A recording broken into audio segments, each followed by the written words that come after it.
bersama saya Mutia Zahra. Saya dari Universitas Syahid Jakarta. Hari ini kita bakalan bahas tentang peta kehidupan manusia. Nah, kehidupan manusia merupakan perjalanan yang panjang, melelahkan, penuh lika-liku, dan melalui tahapan demi tahapan. Menurut Islam, sebagaimana yang telah diterangkan dan dikemukakan di dalam Al-Quran dan hadis dengan jelas dan tegas, bahwa setiap jiwa atau roh manusia itu akan mengalami perjalanan yang panjang di tempat atau alam yang berbeda-beda. Setiap alam pasti lebih besar dan lebih luas keadaannya daripada alam yang telah ditempati sebelumnya. Dalam Al-Quran dan hadis telah dijelaskan bahwa perjalanan hidup manusia akan melalui beberapa alam. Awal perjalanan manusia mulai dari alam roh ketika Allah mengumpulkan semua roh yang akan diturunkan ke bumi. Hal ini dijelaskan dalam Quran Surat Al-A'raf ayat 172 yang artinya, dan ingatlah ketika Tuhan mau mengeluarkan keturunan-keturunan anak Adam dari sulbi mereka dan Allah mengambil kesaksian terhadap jiwa mereka seraya berfirman, "Bukankah aku ini Tuhanmu?" Mereka menjawab, "Betul, Engkau Tuhan kami. Kami menjadi saksi. Kami yang lakukan yang demikian itu agar di hari kiamat kamu tidak mengatakan, sesungguhnya kami Bani Adam adalah orang-orang yang lengah terhadap ini, keesaan Tuhan." Dari ayat tersebut, maka seluruh manusia yang lahir ke dunia sudah mempunyai tanda, yaitu tanda fitrah beriman kepada Allah dan agama yang lurus. Hadis riwayat Abu Hurairah radhiyallahu anhu, ia berkata, Rasulullah shallallahu alaihi wasallam bersabda, setiap anak itu dilahirkan dalam keadaan fitrah. Kedua orang tuanya lah yang membuatnya menjadi seorang Yahudi, seorang Nasrani maupun seorang Majusi.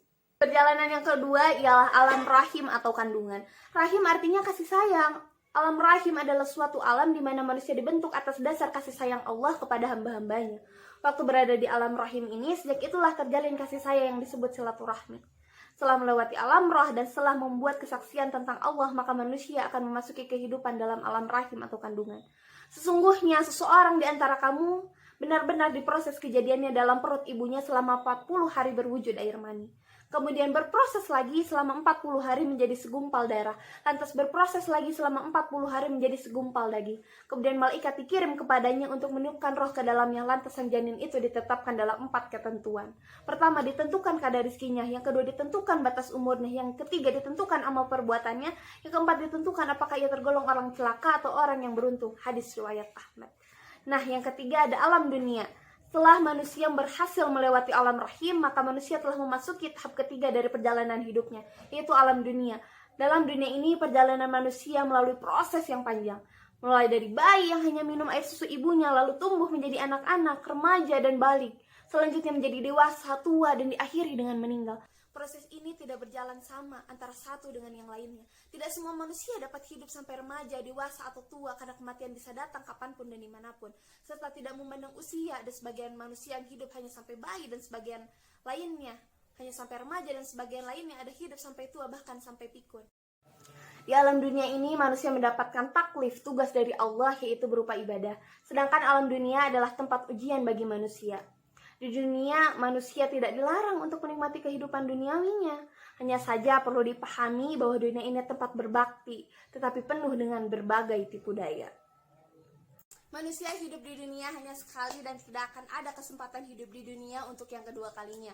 Maka manusia wajib mencari bekal untuk menuju ke alam yang selanjutnya, karena hanya di alam dunia ini yang menjadi penentu nasib manusia setelah alam dunia, yaitu dengan cara beribadah kepada Allah, menjalankan perintahnya dan menjauhi semua larangannya.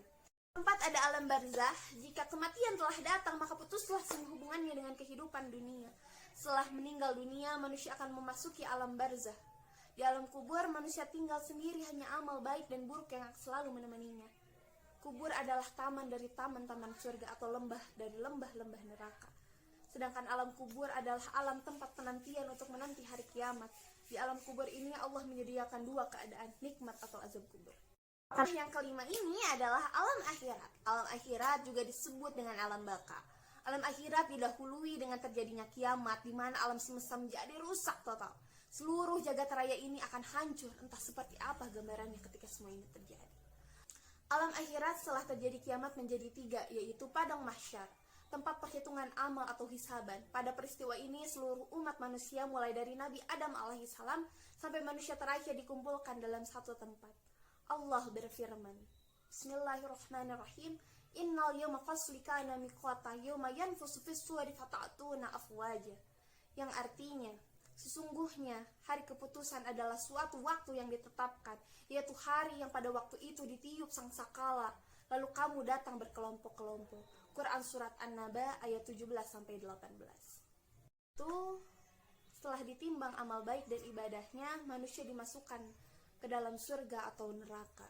Surga adalah tempat orang-orang yang rajin beribadah kepada Allah, menjalankan segala perintahnya, maka mereka diselamatkan dan dimasukkan ke dalam surga. Sedangkan neraka adalah tempat bagi orang-orang kafir, baik dari kalangan Yahudi, Nasrani maupun orang-orang musyrik yang tidak mau bertaubat. Maka mereka akan kekal di dalam neraka yang penuh dengan siksaan. Dan bagi orang yang tidak patuh terhadap perintah Allah, yang selalu berbuat dosa, maka mereka akan dimasukkan ke dalam neraka. Mereka akan disiksa dan dibersihkan dari dosa-dosanya. Dari bahwa perjalanan kita sangat panjang menuju surga, alangkah baiknya jika kita memperhatikan segala tingkah laku kita di dunia.